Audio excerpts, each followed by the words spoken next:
Good morning, my friends. I didn't realize as I started this series of meditations on using mindfulness as a part of responding to fear and anxiety. I had no idea that as I uncovered one, there would be many, one following the other, of ways to focus in and tools to do that. It's been, as the phrase goes, like peeling back an onion, and in each layer I find something new. This usually happens after meditating with a particular meditation on a given day and noticing what arises for me, and then working to simply be with that particular version of fear. I hope that sharing these times and tools with you has given you at least a few things that you can rely on yourself in your practice. To remember that whatever we practice gets energy, and wherever we focus our attention receives that energy. And so in order to be free from the pain and suffering that accompanies all these kinds of fears we've been talking about, we need to be discerning and we need to practice. Mindfulness is the practice of returning to the present moment. Meditation is the practice of going more deeply into the heart of what is underneath the fear and working with it. I want to move then to something that struck me today, which is that the greatest thing we seem to be afraid of, looking at myself as one example, is uncertainty. Yes, fear of uncertainty. We have an idea of how things are supposed to work, or how they have worked in the past. And when they work differently right now, we fall into the condition called fear of uncertainty. In these times, uncertainty is all around us. From COVID-19 to the changes involved in the transition of our government, it often seems that we are constantly surprised or standing on unfamiliar territory without any real sense of what happens next, necessarily. So let us sit, my friends, feeling the steadiness of the chair underneath of you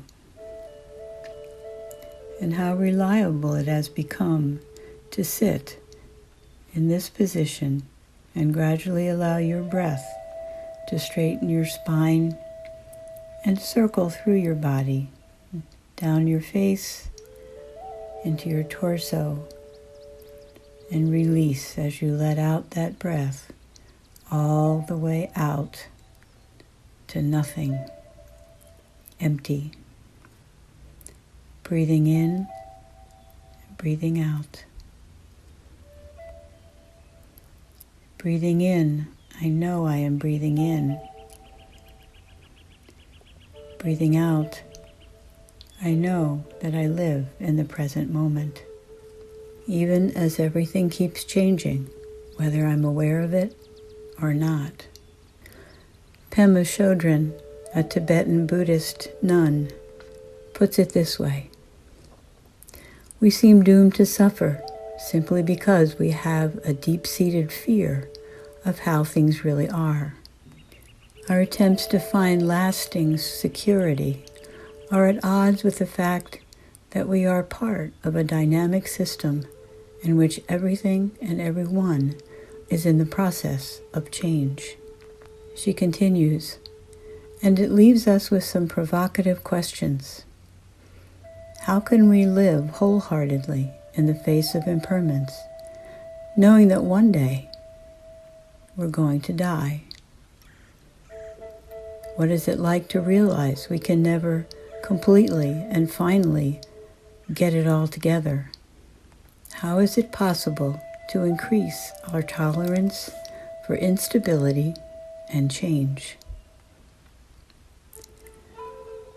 And as we've been learning in these meditations around fear and befriending fear, you might have come to see in your deeper meditation that a commonality among all fears is the fear of impermanence, loss, and that some part of the ground of our life is going to shift, and we will hurt and feel lost. So let us reflect on this as we sit, breathing in and breathing out. Breathing in and breathing all the way out. And as you sit, bring to your mind an area of your life where you feel a deep uncertainty. It could be health, work, politics, loneliness. Bring to mind that area that comes to mind first. Don't look too hard. The right one will arise in your first invitation. And it often comes with an anxiety or a feeling of queasiness in the face of this uncertainty. In what area do you feel the effects of uncertainty and your resistance to that uncertainty? Because you see, as in all of our work with fear, the freedom is the freedom from our fear of fear and our freedom from the fear of uncertainty, which is what we'll be working on in the next few meditations. Consider this question as you continue to meditate in the quiet. You may feel it in your chest, or maybe in your head, or maybe somewhere else in your body. Breathe into it.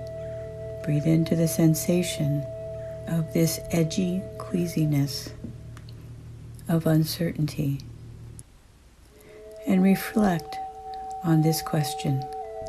What if, rather than being resistant to what you don't know will come next in this area of uncertainty, of life, what if you accepted it? What if you said to yourself inside, yes, this is the way it is. This is what it means to live in my life right now. This is what it means to be human. Health may deteriorate or not.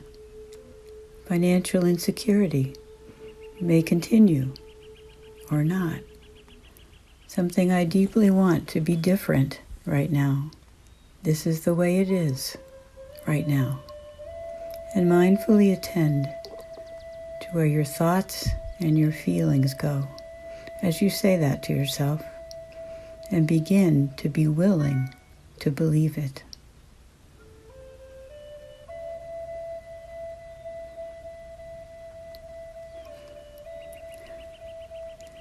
As resistance fade, whether we're conscious of it or not, we come to know that in truth, everything is real, but nothing lasts, including us. I remember in my early years of recovery, if I would be excited about how things were going very well, the old-timers would say, "Don't worry, that'll change." Boy, that was confusing. And on times when I just could not stand it, whatever it was, they would say, "Don't worry, that'll change." We grab at pleasure and try to avoid pain, but the reality of life is that we live alternating between the two. In what area of your life today, my friends, do you need to say, yes, this is the way it is? This is what it means to be in my life mindfully today. Can release the fear of uncertainty and embrace it as real. Take it with you, my friends. Namaste. Amen.